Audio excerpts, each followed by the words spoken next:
Terbuka itu apa, tertutup itu apa, bedanya? Iya. Partai bisa menempatkan orang-orang profesional. Nakar untung rugi. Persaingan itu bukan antar partai politik. Apakah memang sistem pengkaderan di parpol tersebut sehat? Belum mempunyai kendali bagaimana menerapkan orang menjadi calon. Kadernya yang jadi adalah kader-kader yang instan, bukan yang dari ranting. Ketika dalam menempatkan seseorang bukan berdasarkan kemampuan, tetapi berdasarkan finansial dan popularitas, akhirnya apa?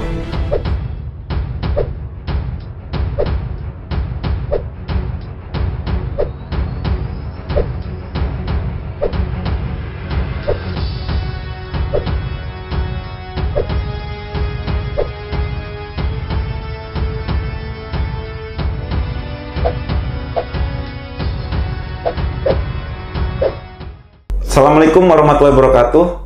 Tabi pun. Ya pun. Jumpa lagi bersama saya Wira Hadi Kusuma dalam program Wira Corner. Setelah hampir 2 tahun Wira Corner tidak mengudara, namun mulai hari ini Wira Corner akan kembali menyapa pemirsa Rilis TV. Dan memang isu yang saat ini akan diperbincangkan sangat-sangat menarik menurut saya, karena memang tidak hanya berimbas kepada yang berhubungan dengan sistem yang akan dilakukan ini, tapi juga berimbas terhadap masyarakat luas. Karenanya di sini saya pun mengundang akademisi, pengamat hukum dari Universitas Lampung, Bang Dr. Budiono. Saya biasa menyapanya Bang Budiono, yang memang kalau di Lampung beliau cukup terkenal lah. Beliau juga pemikirannya banyak diminta oleh para jurnalis untuk melakukan sebuah analisa secara akademis terkait persoalan-persoalan yang terjadi di masyarakat sesuai dengan bidang keilmuannya.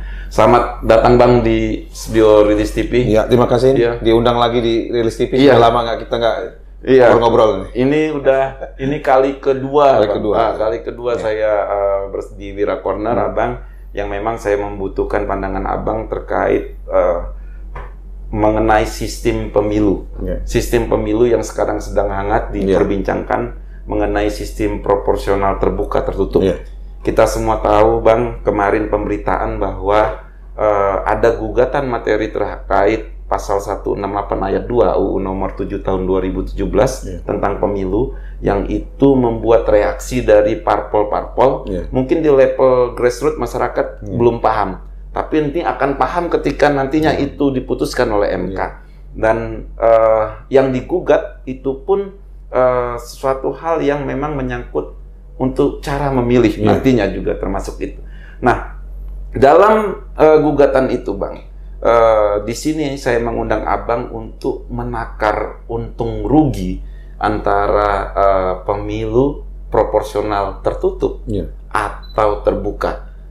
Mana sih yang lebih? Kita izin saya juga, Bang, kalau boleh mengingatkan, Pak, di tahun 99 kita pernah memakai sistem seperti ini. Di tahun Orde Baru kita juga pernah, dan juga kalau tidak salah di pemilu 55 itu kita memakai sistem proporsional tertutup. Dan setelah itu kita di reformasi kita memakai terbuka. Nah, bagaimana menurut pandangan Abang secara akademisi mengenai terbuka dan tertutup ini, Bang, dalam sistem pemilu nanti? Iya, kalau tidak salah memang putusannya itu mungkin tidak waktu lama lagi MK memutuskan judicial review terhadap undang-undang pemilihan umum terutama dengan sistem pemilu yang darinya terbuka menjadi tertutup. Dan ini menjadi semakin hangat karena ada beberapa partai politik yang tidak setuju kembali kepada sistem proporsional tertutup Mereka menginginkan proporsional terbuka. Dan mungkin salah satu partai saja yang setuju terhadap proporsional tertutup.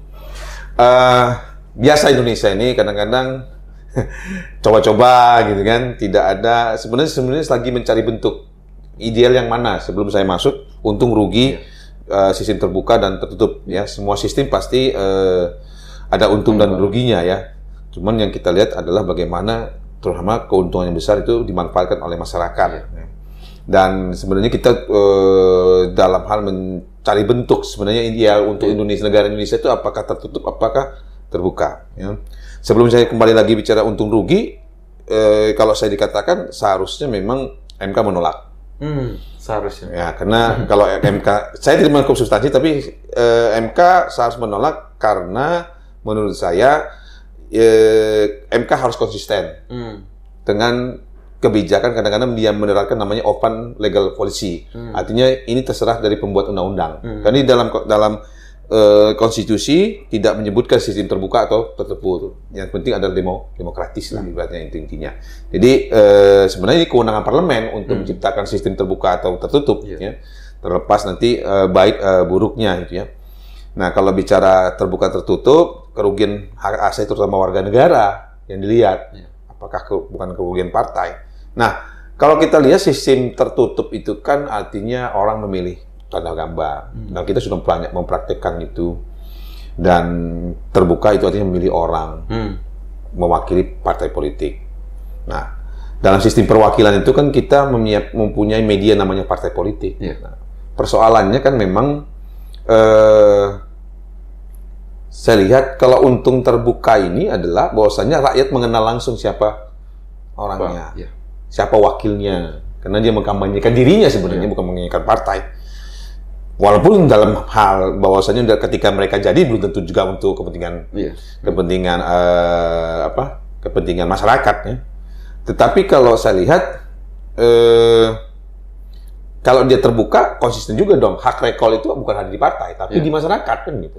Karena masyarakat yang memilih mereka, ya, bukan partai, gitu. Nah, tetapi nggak terjadi, nggak ada, gitu ya. Tapi partai yang ininya, kan, gitu ya, kan. Itu, nah, yang tertutup misalnya kita memilih partai dan partai menentukan orang-orang ini, siapa yang menjadi orang urut 1, 2, dan 3. Nah, keuntungannya kalau saya lihat adalah partai bisa menempatkan orang-orang profesional, ya, bukan popularitas sebenarnya.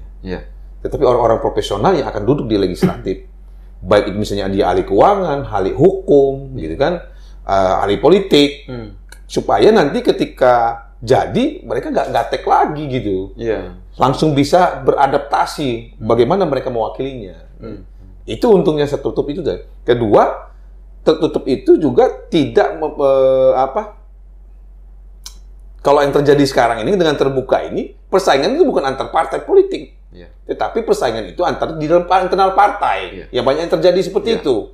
Dan cenderung lebih banyak terbuka itu lebih banyak tanda kutip money politik gitu ya. Walaupun kita nggak bisa membuktikan bahwasanya bagaimana money politik besarnya money politik di dalam sistem pemilu terbuka ini belum ada survei gitu, hanya anggapan-anggapan saja. Karena mereka langsung.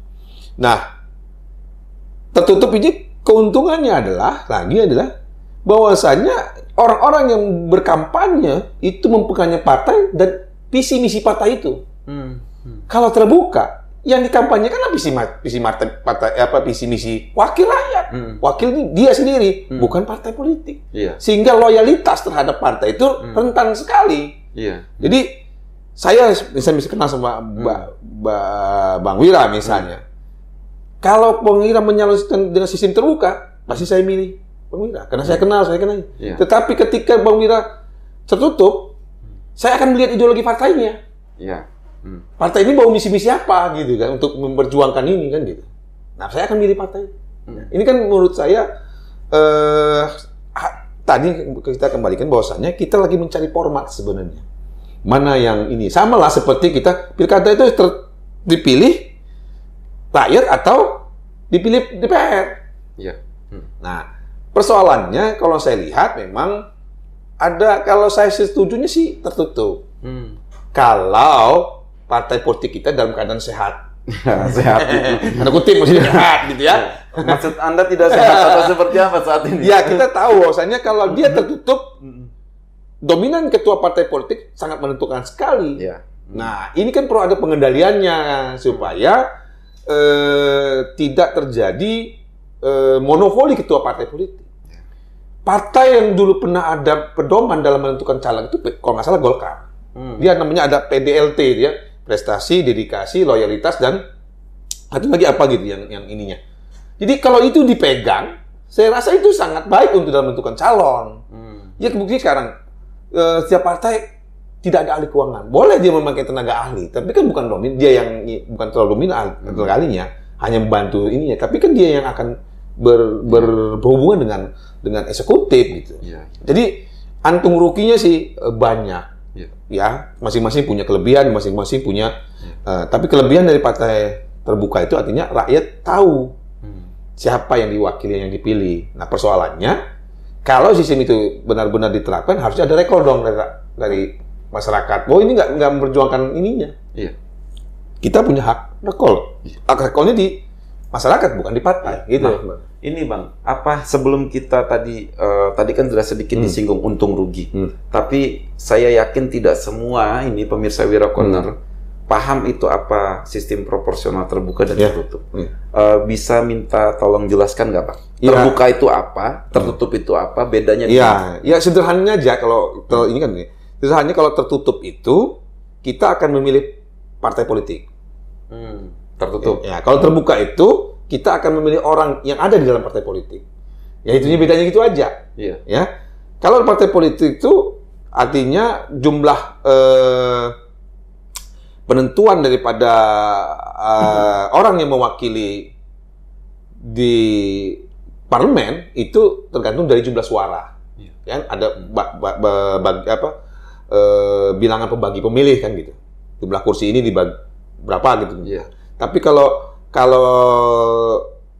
sistem terbuka itu ditentukan dari nomor urut. Siapa yang mendapat suara terbanyak gitu kan. Dan ini kan mencoba dikombinkan. Indonesia kan sering mengkombinkan mana yang tertutup, mana yang terbuka. Ujung-ujungnya nggak jelas juga gitu kan. Biasa kan. Kalau nggak seperti itu bukan Indonesia namanya gitu. Tetapi sebenarnya Indonesia lagi mencari bentuk. Tapi kalau saya konsisten, seharusnya ini diserahkan kepada DPR. Nah, persoalannya DPR sekarang ini kan ingin sistem terbuka. Hanya partai tertentu yang menginginkan tertutup. Karena di mereka kalau dengan sistem terbuka, oligarki, ada indikasi oligarki yang akan menentukan. Tetapi apakah sistem tertutup juga tidak bisa memungkinkan oligarki itu juga terlibat di dalam menentukan calon-calonnya? Nah, itu saya bilang tergantung sistem partainya. Bagaimana kalau saya tertutup tapi sistem partainya jangan sampai ketua partai ini dominan di dalam menentukan nomor urut atau nomor jadilah orang menjadi wakil rakyat di DPR. Kalau nggak ada aturan yang jelas dan taat terhadap aturan itu, ya saya lebih mementingkan terbuka gitu kan, karena itu lebih ini gitu. Berarti kan begini Bang, apa plus minusnya tadi sudah dipaparkan mengenai terbuka dan tertutup. Yang saya lihat juga kan di terbuka itu rakyat bisa menentukan wakilnya sendiri, maka disebutlah wakil rakyat. Nah, ketika tertutup, rakyat pemilih itu memilih partai, berarti disebutnya wakil partai. Jadi untuk yang baik adalah bagaimana partai mempunyai sistem yang baik. Nah, kalau seperti itu kan kita juga tahu di pemberitaan ada 8 parpol yang menolak sistem tertutup. Itu pun ada tambahan parpolnya lagi. Ada tambahan Partai Garuda juga saya dengar juga ikut menolak. Dan yang menyetujui tertutup itu PDIP. Meskipun sekarang saya lihat sudah kendor lagi. Awal dia yang melempar gagasan tapi udah kendor, tidak melakukan sebuah perjuangan secara besar untuk menyatakan itu tertutup. Nah, menurut Abang fenomena ini sebenarnya karena memang kalau diterapkan sekarang dengan sistem tertutup yang menang Partai Golkar dan Partai PDIP. Karena di partai yang paling lama kan PDIP dan Golkar. Terutama di kedua P3 yang dia mempunyai cabang sampai ranting ke desa. Sementara partai-partai baru kita lihat saja terengah-engah gitu ya, partai-partai lain. Kantor saja partai-partai yang seperti mungkin saya bisa sebut PAN atau lain-lain belum ada kantor yang sangat permanen di daerah gitu. Kadang-kadang masih sewa, masih ini. Sementara partai punya itu partai Golkar. Partai Golkar sampai ke desa dia sudah punya ranting calon ini ya. PDIP, PKB semua. Kan? Tapi partai-partai yang lain bukan nggak mau mereka. Ya, cuman ketika ini diterapkan pada saat ini mungkin nggak sebelum siap. Ke depan mungkin mereka akan siap. Nah, saya melihatnya memang kalau karena gini, beberapa makam survei menyatakan hari ini kalau partai politik itu diadukan dilakukan pemilu, hari ini PDIP nomor 1. Karena surveinya adalah partai politik. Partai-partai tertentu tidak akan memenuhi ambang batas. Gitu. Tapi kemarin ternyata berbalik juga. PKS dari sekian, nyatanya jumlahnya sekian. PAN, Nasdem sekian, beda. Karena orang memilih orang, bukan partai. Ya mungkin sih saya seideologi misalnya sama PDIP atau sama PKS atau sama Demokrat. Tetapi ketika Bang Wira nyalon, asingin malu. Walaupun Bang Wira mungkin calonnya dari partai lain. Tapi kalau Bang Wira itu partai politik, saya nggak akan memilih karena ideologi saya sama dengan ideologi partai politik itu, gitu kan. Nah ini nggak jelas. Kan kita sekarang bingung ideologi partai itu yang mana sebenarnya. Ternyata partai-partai itu nggak punya ideologi. Imbas daripada sistem terbuka. Nah sekarang ini ongkos politik, kos politik tiap anggota dewan yang menjadi partai politik sangat besar. Setiap orang gitu ya. Kenapa mereka yang lain ini calon-calon anggota dewan yang lain ini tidak setuju? Karena mereka takut tadi itu oleh di partai ketua partai itu sangat karena sistem saya bilang tadi sistem dalam tanda kutip partainya tidak sehat itu artinya belum mempunyai kendali bagaimana menerapkan orang menjadi calon. Apakah berdasarkan prestasi, berdasarkan disiplin, loyalitas. Jadi orang menjadi partai politik itu memang kader gitu. Bukan sekarang mencari kader-kader di luar. Sehingga calon presiden pun tidak punya mereka. Kadang-kadang kepala-kepala daerah di luar partai politik. Karena itu tadi, kadernya yang jadi adalah kader-kader yang instan, bukan yang dari ranting sampai beda dengan di luar negeri, di luar Amerika. Mereka berintis dari bawah, dari partai, nggak pernah keluar. Kalau nanti saya keluar, karena saya ngerasa saya menang bukan karena partai. Tapi saya cuma sampai melalui partai itu, medianya saja. Sebenarnya ideologinya saya nggak sama-sama saya. Ketika saya nggak bertentangan, saya keluar, masuk partai lain, saya jadi lagi. Kan pernah terjadi. Ada seorang anggota dewan partai ini, dia dipecat, masuk partai ini tetap jadi. Dia kena wakil. Tapi karena dia memang mewakili pribadi atau mewakili, bukan mewakili ideologi partai yang akan dibangun.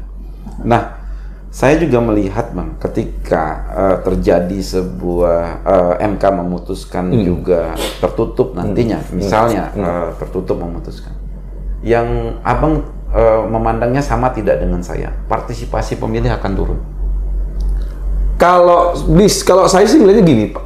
Tadi saya katakan partisipasi pemilih ini itu didorong oleh money politik atau kesadaran. Kan belum. Saya rasa partisipasi politik tinggi sekarang ini dalam tanda kutip ada money politik. Karena bekerja semua nih. Bukan mesin partai, orang-orang ini bekerja semua. Saya bilang tadi. Bahkan saya dengar anggota dewan kalau mau jadi dewan provinsi berapa miliar, kota berapa miliar, pusat berapa miliar, ya itu yang saya lihat. Nah kalau saya melihatnya seperti ini adalah ke depan kalau untuk tahap ini saya nggak setuju dengan tertutup. Ke depan kalau partai-partai ini punya finansial sampai ke ranting, jadi fair pertarungan itu silakan. Menarik tadi kan Bang bahwa memang partisipasi itu karena money politik. Saya hanya menduga saja karena berdasarkan pengamatan, berdasarkan cerita-cerita gitu kan. Ini kan dengan sistem terbuka ini kan lebih banyak kontribusi daripada orang-orang untuk meraih kemenangan lewat tanda kutip money politik ya. Artinya bagi sembako dan sebagainya, dan itu sudah kerja dari sekarang mungkin atau dari yang lain itu. Jadi kalau menurut saya tertutup, dan kita pernah tertutup partisipasinya tinggi loh. Zaman 2099 itu tinggi. Nah, nggak ada money politik itu. Tapi dengan kondisi yang berbeda dengan saat ini. Iya, kalau sekarang ya masyarakat sudah pragmatis. Iya. Saya dapat apa? Jangankan di masyarakat, dalam tanda kutip di perguruan tinggi juga pragmatis kok. Iya. Saya dukung kamu, dapat apa saya kan? Itu di perguruan tinggi gitu ya. Iya, itu nanti kita bahas. Makanya saya membandingkan jangankan masyarakat yang memang butuh gitu kan. Di kalangan perguruan tinggi juga sudah banyak tuh yang ini saya dengar-dengar seperti itu. Padahal benteng integritas terakhir di universitas ya. Iya. Tapi ya itu akan saya bahas nanti di program Wira Corner yang lain. Ini masalah proporsional terbuka tertutup. Dan saya melihat memang banyak sekali untung ruginya terbuka tertutup. Terbuka ada untungnya, ada juga ruginya. Tertutup ada untungnya, ada juga ruginya. Kalau tertutup dilakukan, tapi apakah memang sistem pengkaderan di parpol tersebut sehat? Kan tidak. Dikhawatirkan ada oligarki. Dipasang aja, misalkan sering kita lihat dinasti politik. Bagaimana anak dijadikan nomor urut 1, anak ketua parpol, nanti anaknya istri ketua parpol taruh di nomor urut 1, kan bisa terjadi seperti itu. Dan akhirnya tidak juga orang yang punya kapasitas bisa menjadi anggota DPRD gitu kan itu. Nah, maksudnya nih Bang, berarti kan harus ada formulasi. Apakah harus ada formulasi untuk parpol? Apakah pemerintah harus ikut campur lebih dalam hal menata, memformulasikan bahwa anggota DPRD harus kadernya sekian? Ini harus seperti itu. Seperti apa menurut Abang di parpol? Jangan dilibatkanlah pemerintah mah ya. Repot kalau pemerintah dilibatkan. Buktinya kita ketika pemerintah dilibatkan dalam pengesahan partai politik, ini bermain partai politik juga. Yang didukung ini sah gitu kan. Jangan dilibatkan. Ya artinya gini, kalau saya sih setuju tertutup. Bahwasannya dengan catatan partai-partai politiknya punya sistem pengendalian bagaimana menentukan calon-calon menjadi anggota dewan. Bukan semau arogansi ketua partai politik gitu kan. Nah, kenapa ini sistem terbuka? Itu daripada ekses tadi. Dampak negatif yang dilakukan partai politik pada zaman Orde Baru, zaman yang sebelum sistem terbuka ini, karena itu tadi partai politik, ketua partai sangat dominan dan menentukan anaknya sebagai calon nomor 1, calon jadi, gitu kan. Akhirnya udah setuju terbuka aja lah kalau begitu. Padahal kerugian di partai politik adalah saya bilang tadi, ketika dalam menempatkan seseorang bukan berdasarkan kemampuan, tetapi ke dasar finansial dan popularitas, akhirnya apa? Ketika dia menjadi juga ujung-ujungnya bagaimana mengembalikan finansial itu, kan gitu. Jadi lebih banyak kalau saya lebih pada condong ke tertutup tadi. Iya, tetapi kalau partai politiknya punya mekanisme yang konsisten atau taat terhadap sistem yang mereka terapkan di dalam.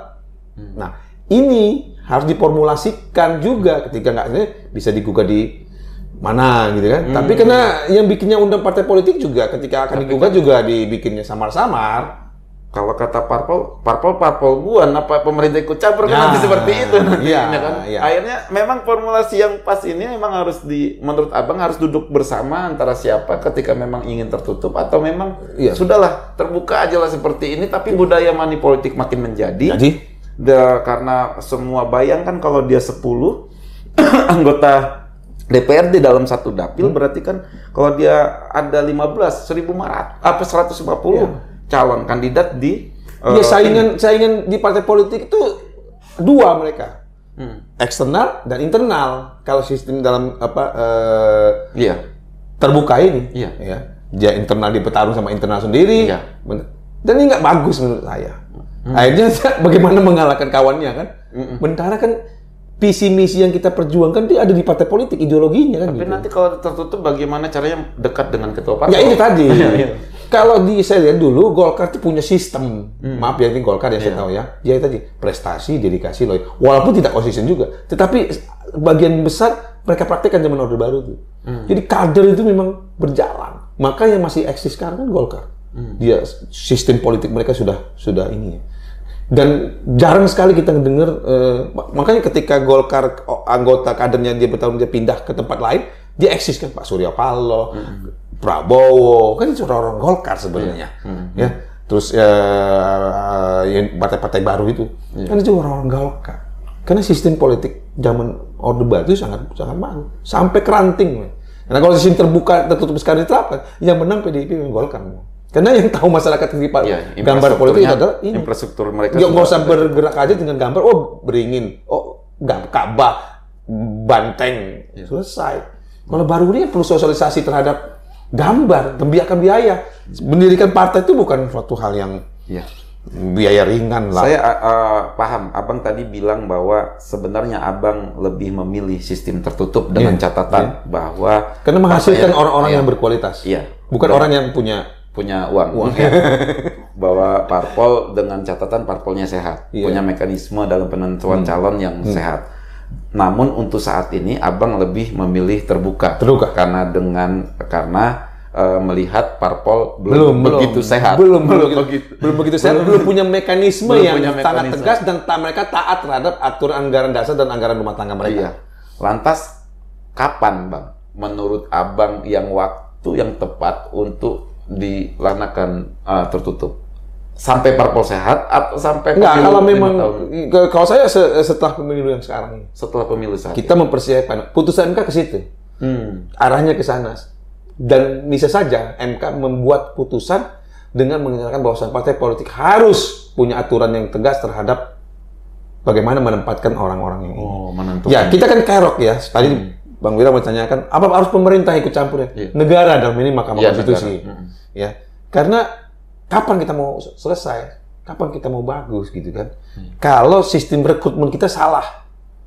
Kalau sistem rekrutmen kita salah, ya akan seterusnya kebijakan akan tetap salah. Rekrutmen wakil rakyat. Iya, semua sistem rekrutmen maupun apalagi wakil rakyat penentu, semua kan lari ke DPR. Semua lari ke DPR, hakim, lembaga-lembaga negara lain itu yang menentukan DPR. Ya presiden hanya mengajukan sebagai pemerintah, sebagai negara, tapi menentukan adalah DPR. Kalau sistem rekrutmen masalah atau bermasalah, pasti outputnya akan bermasalah. Berarti pandangan Anda selaku ahli hukum tata negara bahwa lebih baik memang tertutup. Gitu. Iya. Ke depan dengan memperbaiki sistem kepartaian kita. Ya. Yang tadi bikin undang-undang, MK memerintahkan tertutup, tapi bagaimana memperkecil ruang dominasi ketua partai politik di dalam penentukan calon tersebut. Artinya loyalitas nggak perlu lagi ketika dewan jadi besoknya bimtek, bingung teknis terus kan. Jadi kenapa? Ingin menutupi kelemahan. Walaupun mungkin di dalam sistem tersebut kita atau negara atau pemerintah atau undang-undang menyiapkan tenaga ahli. Tapi kan itu bukan yang ini, dia kan membantu saja. Yang menentukan adalah tenaga. Sehingga kita lihat perdebatan yang ilmiah di dalam kita pernah kalau kita pernah baca bukan lihat ya, kalau kita pernah baca bagaimana perdebatan di konstituante, bagaimana perdebatan dalam pembentukan konstitusi RIS, itu kan sangat bermuasarah dan bijak dan menggunakan akal sehat yang sangat tinggi. Tapi kalau kita lihat sekarang perdebatan di parlemen, nggak pernah kita lihat perdebatan di parlemen yang bisa mencerdaskan rakyat itu. Maka ketika dia perdebatan parlemen, apalagi media sosial ini sangat intens dalam menyebarkan informasi, masyarakat melihat, saya kira tinggi partisipasi. Rakyat kita memperjuangkan ini. Wakil kita memperjuangkan ide kita seperti ini. Sehingga rakyat memilih, wah ini. Tapi rakyat kita nggak diajak cerdas. Mereka butuh 5 tahun sekali, gitu kan. Berarti beradu intelektual sangat jarang kita. Beradu kan kerakyatan yang dipimpin oleh hikmat dalam kebijaksanaan. Hikmat kan ilmu bijak, bermusyawarah dengan akal sehat, dengan ilmu, bukan dengan otot atau negosiasi. Ya gitu. Nah ini yang belum kita lihat bagaimana orang berdebat di parlemen tahun 55, 59, 49 berdebatnya ideologi, bukan pragmatis. Yang kita lihat kan nggak ada perdebatan itu, nggak ada kita lihat mau berantem antar parlemen di zaman dulu. Sehingga kita lihat pemikiran tokoh-tokoh itu kan sampai sekarang kita rindu sebenarnya parlemen kita cerdas atau bijak seperti ada dipimpin oleh hikmat seperti itu. Merumuskan itu jelas permusyawaratan perwakilan dalam hikmat gitu. Hikmah itu kan ilmu, bijak. Nah, kita nggak menemukan itu. Iya. Oke. Dengan sistem tertutup kan? Dengan tertutup. Iya, bukan dengan sistem terbuka. Oke, ini Bang, udah paham saya menangkap apa yang Abang sampaikan tadi. Mudah-mudahan memang MK nantinya. Tadi sidang, saya juga memantau lewat pemberitaan. Sedang sidang memanggil pihak-pihak terkait, mendengar dari keterangan pihak terkait. Namun arahnya memang pihak-pihak terkait lebih banyak kepada untuk memilih terbuka. Gitu. Nah, namun kan kita tunggu saja. Iya, karena sistem perundang-undangnya belum bisa menampung, apalagi pemilu sudah dekat gitu kan. Iya. Mungkin sekali ini Bang, closing statement Abang nih Bang mengenai pandangan terbuka tertutup, mungkin bukan untuk mempengaruhi MK kan tidak boleh kita mempengaruhi hakim untuk melakukan, tapi bagaimana menurut Abang bahwa ini terbuka tertutup bagi saya sebelum masuk ke bahwasannya MK harus memutuskan terbuka atau tertutup. Pertama saya mengatakan kalau MK mengambil putusan, pertama dia harus konsisten dengan putusannya. Bahwasanya ini open legal policy. Artinya ini kewenangan daripada DPR dalam menentukan terbuka atau tertutupnya. Ya, kalau dia mengambil kena melihat tadi gambaran kita, ini nggak bisa kita serahkan kepada DPR. Ini kena menyangkut hajat hidup orang banyak dan menentukan arah kebijakan kita ke depan. Karena semua kebijakan itu diformulasikan di Dewan, maka MK memutuskan tertutup, tapi ke depan dengan memperbaiki sistem di internal partai politik dengan begini-gini. Jadi ada guidance yang dikeluarkan oleh MK. Mungkin itu di luar tuntutan ya, ataupun di luar permohonan ya. Tetapi dalam situasi ini, kalau memang itu kepentingan masyarakat, kepentingan negara, MK berhak, karena MK berhak menerapkan konstitusi, bahwasanya konstitusi dibuat untuk guidance terhadap penyelenggaraan pemerintahan ini.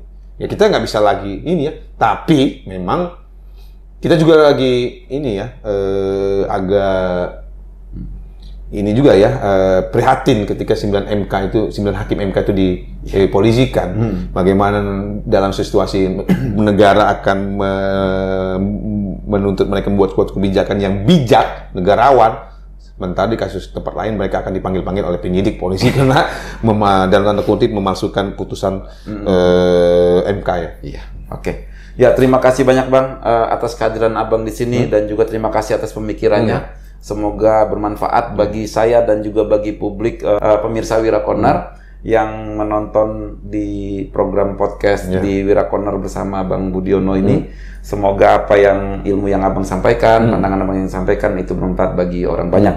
Terima kasih juga kepada pemirsa Wira Corner. Saya Wira Hadi Kusuma. Mohon maaf jika ada kesalahan dalam bicara, dan kepada Allah SWT saya mohon ampun. Wassalamualaikum warahmatullahi wabarakatuh. Waalaikumsalam.